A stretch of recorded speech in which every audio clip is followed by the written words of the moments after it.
le vide, le néant. On les utilise souvent comme des synonymes. Sur dit « je regarde dans le vide » ou « le néant m'angoisse ».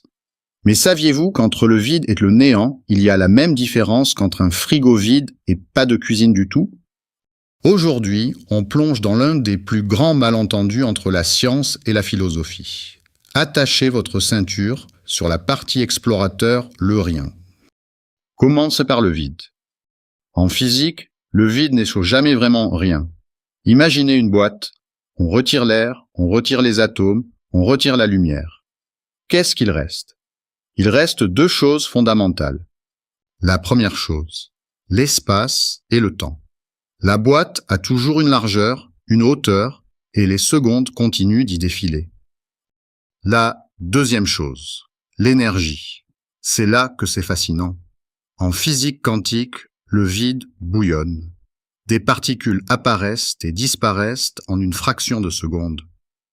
Le vide, c'est donc un contenant qui attend d'être rempli. C'est le théâtre de l'univers, prêt pour le spectacle. Maintenant, passons au néant.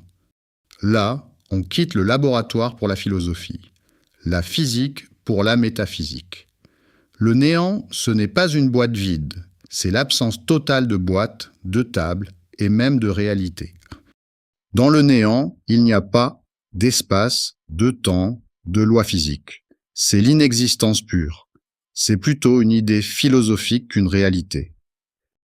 Pour simplifier, le vide est l'absence de matière et de substance dans un espace existant, mais le néant est l'absence totale de l'existence. Alors, pourquoi est-ce important? Parce que comprendre la différence, c'est comprendre la naissance de notre univers. Univers né du vide.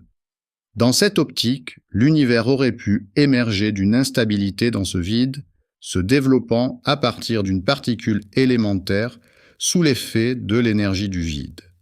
Univers créé du néant, si l'on définit le début comme un passage du néant absolu à l'existence, cette transition nécessite une cause extérieure, une puissance créatrice. Un Dieu